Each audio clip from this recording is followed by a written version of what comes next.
What's up, y'all? Mike Manzer here with another Manzer Faust Productions video. And kind of a last minute thing. I wanted to do this about Archive, sort of in celebration of their month of June, Partners Label Only Focused Month. I wanted to talk about, they ended up having a sale on Friday, in store only. Titles from the past bunch of years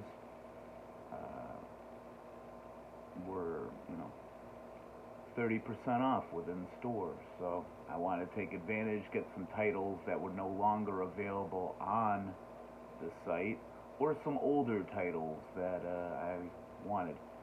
So I've watched a few of them. I'm not going to go too into detail about my thoughts on these. I'm going to save that for a future video. Planning a stop, watch, and listen for the future. Third episode of that. And tomorrow, as I've been promising for this month, I am going to start a little series on partner labels, probably once a month. And you'll know more about that when I post that tomorrow. I'm really excited to get into that. But for today, just wanted to focus, do a quick video. Hopefully it goes quick. I said that on the last few, and they've been long as hell. But just want to make a quick video talking about what I picked up. And yeah, so let's get into it.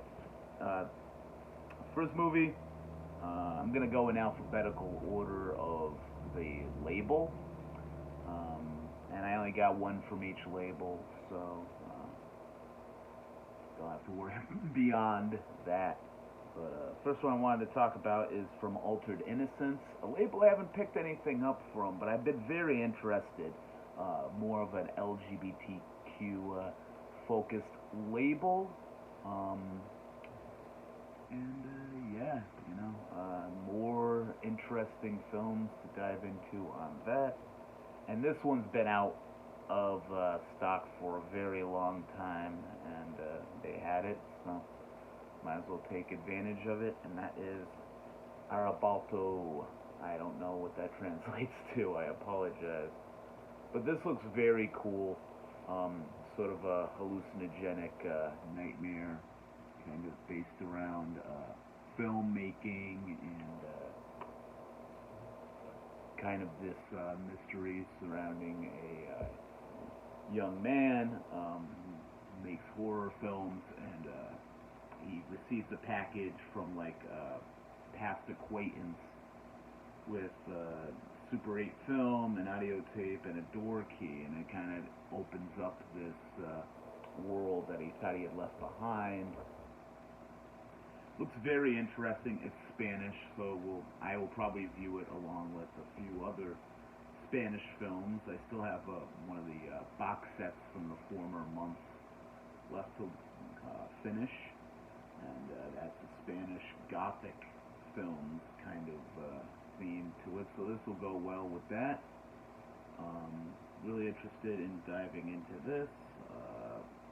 Altered Innocence, like I said, I don't have anything besides this off of that label, so I'm really interested in diving into their catalog, and yeah, so I'm excited about that. Arrebato looks like a good time. Next up, Canadian International Pictures. This is one that wasn't completely sold out, but it was getting low, and I wanted to pick it up. The other film by the same director that was released by Canadian International Pictures, The Ernie Game. I've really enjoyed that film, and with a lot of these Canadian International Pictures, I've talked about in the past how what I really love about these discs is not only does it have the main film, it has many other projects, documentaries, little television infomercial kind of things made by the same director or the same crew. And this is one that I really wanted to get into because I did enjoy the Ernie Game, and that is Nobody Wave Goodbye from 1964. And this is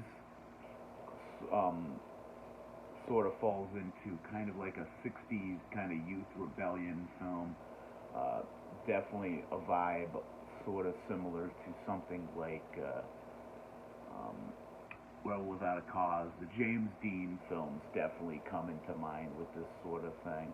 There's a lot of great documentaries about different subjects. What I really love about these uh, Blu-rays is it really does a deep dive into a lot of like parts of Canadian culture. Somebody like me from the United States and you know 40 or 50 years removed wouldn't really know a lot of these kind of local kind of things about Canada in the 1960s.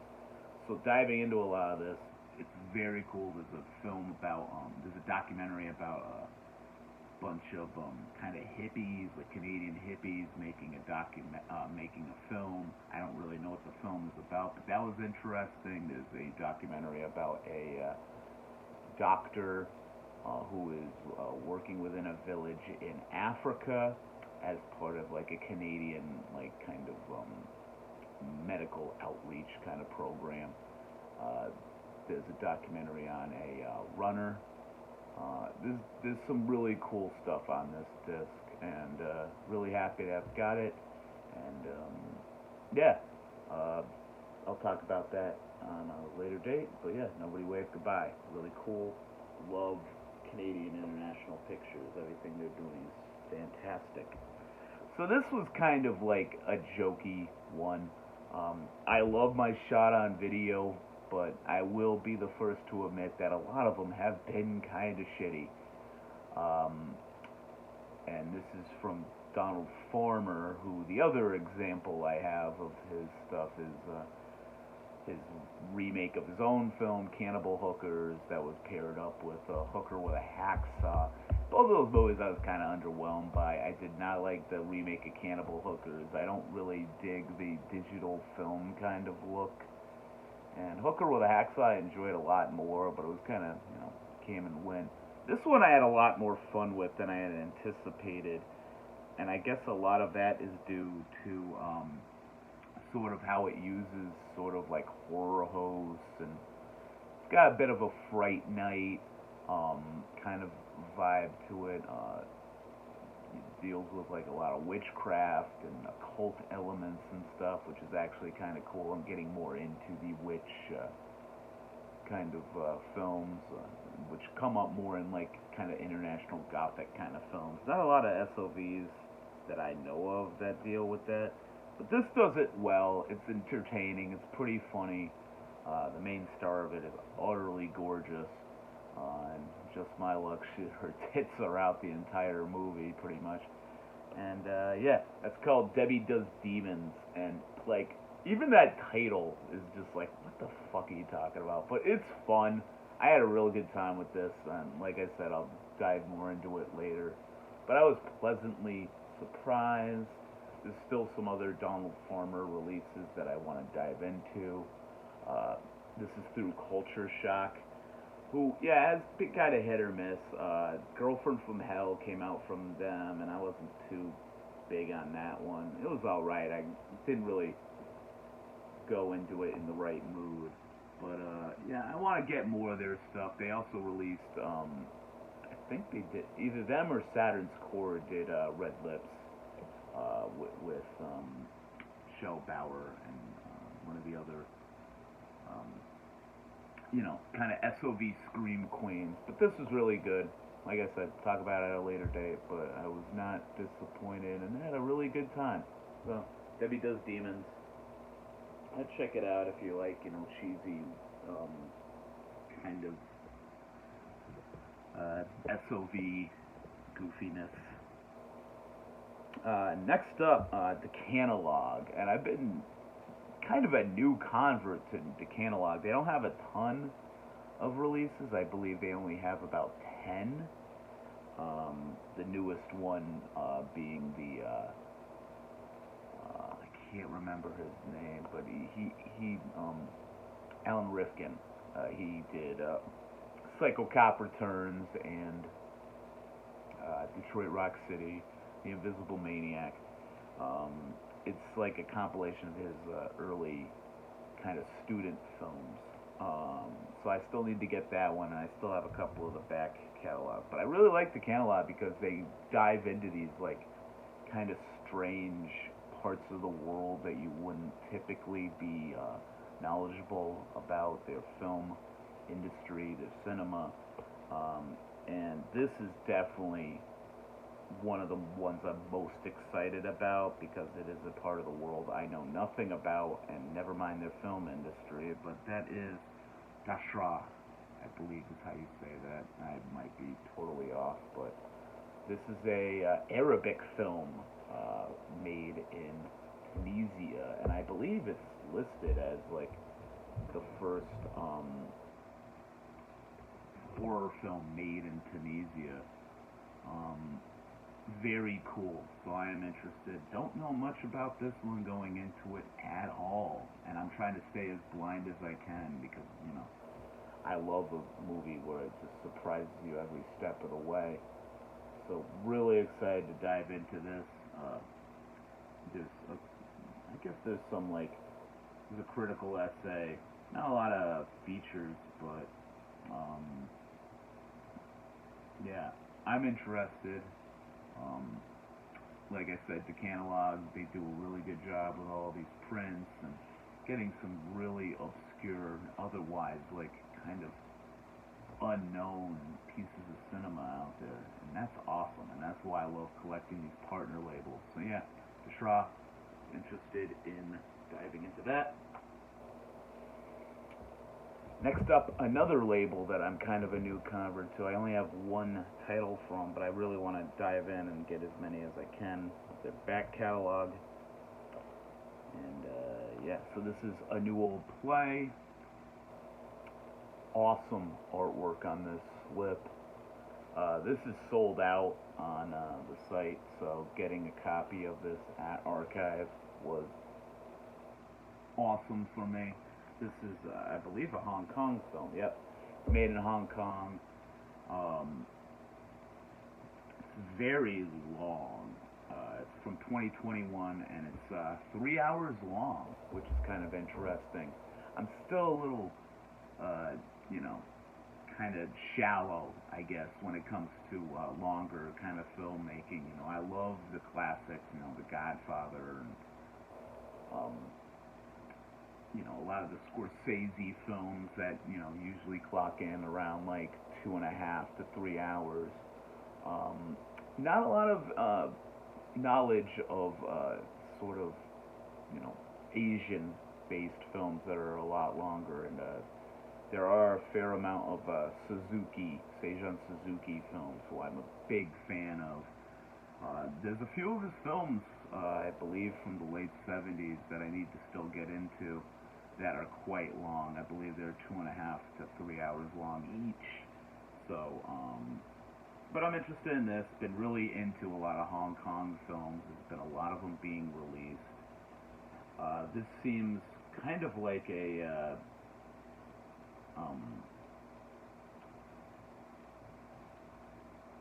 sort of like a life, kind of an opera based on this kind of like life.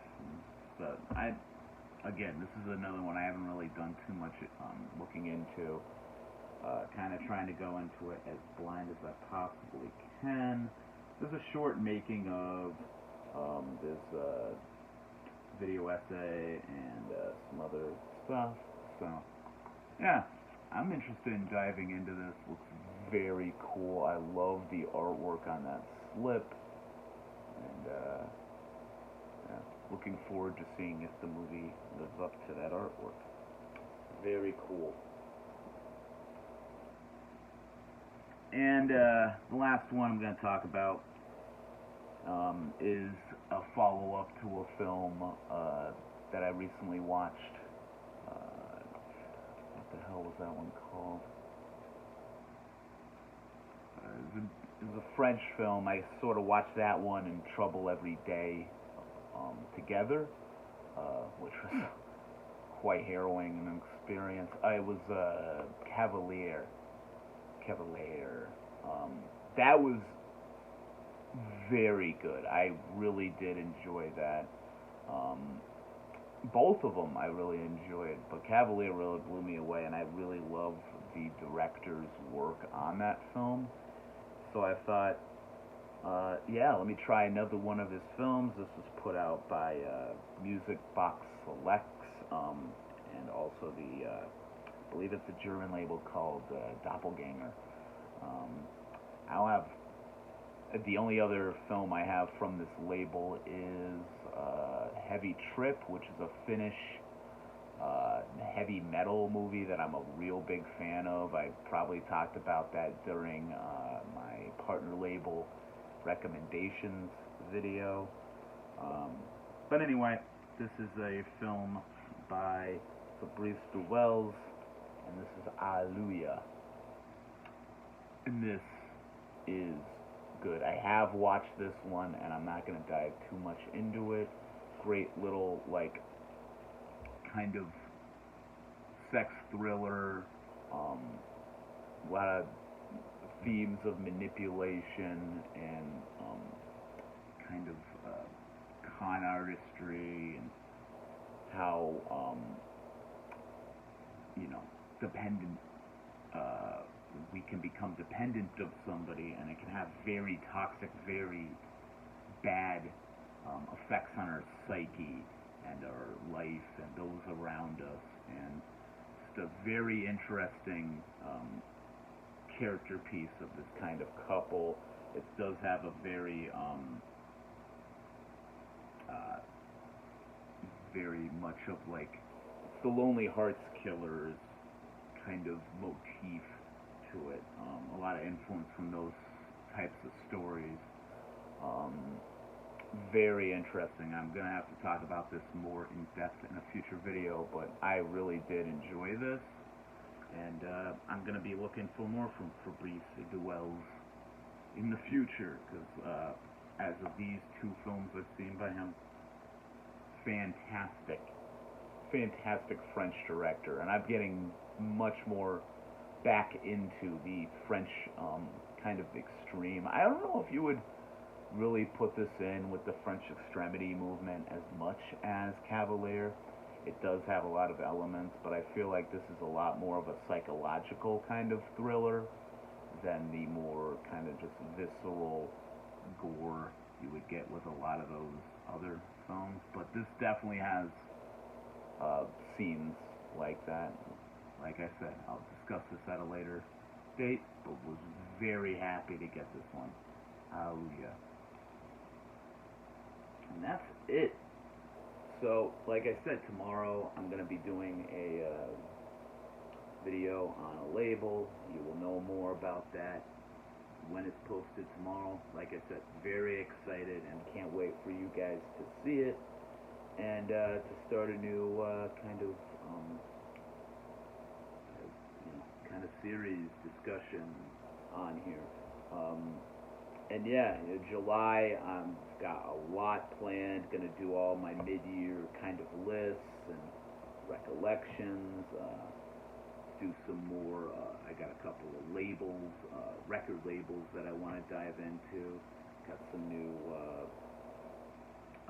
recent acquisitions that I want to talk about. Probably gonna do 2 or 3 stop, watch, and listens during the month, depending on what I acquire and watch from here till then.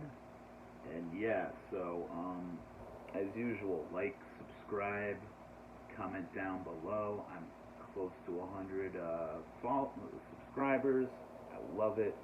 I love all of you and appreciate every one of you watching and going back and forth with me in the comments. And this is just a great community, and I'm happy to be a part of it, and happy to be able to talk to all of you about great film and great music and great art in general. It's awesome. And if you want to find me on social media, I'm on Instagram under the Hordes of Manzerfaust, and that'll about do it. So this is Mike Manzer with another Manzerfaust Productions video. Stay fucking metal.